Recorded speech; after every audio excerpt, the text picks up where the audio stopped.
Telugu comedians Emmanuel versus Patas Faima. ఇక వీళ్ళిద్దరు చేసిన స్కిట్స్ అయితే సూపర్ హిట్ అవుతారు. ఇప్పుడు వీళ్ళిద్దరి మధ్య డిఫరెన్సెస్ చూద్దాం. ఇమ్మానుయేల్ రియల్ నేమ్ వచ్చేసరికి Nanduri Emmanuel and nick name వచ్చేసరికి ఇమ్మానుయేల్. ఫైమా రియల్ నేమ్ వచ్చేసరికి Faima Shaik and nick name వచ్చేసరికి Patas Faima. Emmanuel 1 June, year not available, Vaikunthapuram, Palnadu, ఆంధ్రప్రదేశ్లో జన్మించాడు. ప్రస్తుతం అప్రాక్సిమేట్లీ తనే 30 years. ఫైమా 19 May 1998న హైదరాబాద్, తెలంగాణలో జన్మించింది. ప్రస్తుతం తన ఏజ్ వచ్చేసరికి 28 years.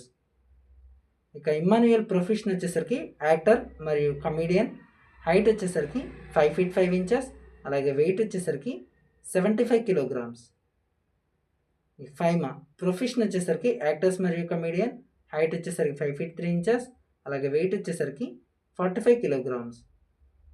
ఇక ఇమ్మానుయేల్ గ్రాడ్యుయేషన్ పూర్తి చేశాడు, అలాగే పటాస్ షోతో ఫేమస్ అవ్వడం జరిగింది. ఫైమా గ్రాడ్యుయేషన్ డ్రాప్అవుట్ చేసింది, అలాగే పటాస్ షోతో ఫేమస్ అయింది. ఇమ్మానుయేల్ వచ్చేసరికి 2019లో ఇండస్ట్రీకి వచ్చాడు. ఫస్ట్ మూవీ వచ్చేసరికి Korameenu movie and first television show Patas show. Faima 2018లో ఇండస్ట్రీకి వచ్చింది. ఫస్ట్ మూవీ వచ్చేసరికి dear Uma and first television show Patas show.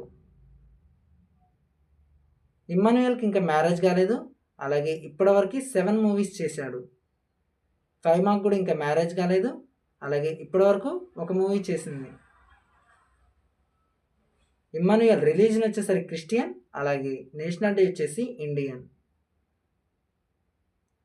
Faima religion వచ్చేసరికి ముస్లిం, అలాగే నేషనాలిటీ వచ్చేసి ఇండియన్. ఇమ్మానుయేల్ జోడియాక్ సైన్ వచ్చేసరికి జెమిని, అలాగే హాబీస్ వచ్చేసరికి డాన్సింగ్. ఫైమా జోడియాక్ సైన్ వచ్చేసరికి తారస్, మరియు హాబీస్ వచ్చేసరికి డూయింగ్ కామెడీ, డాన్సింగ్.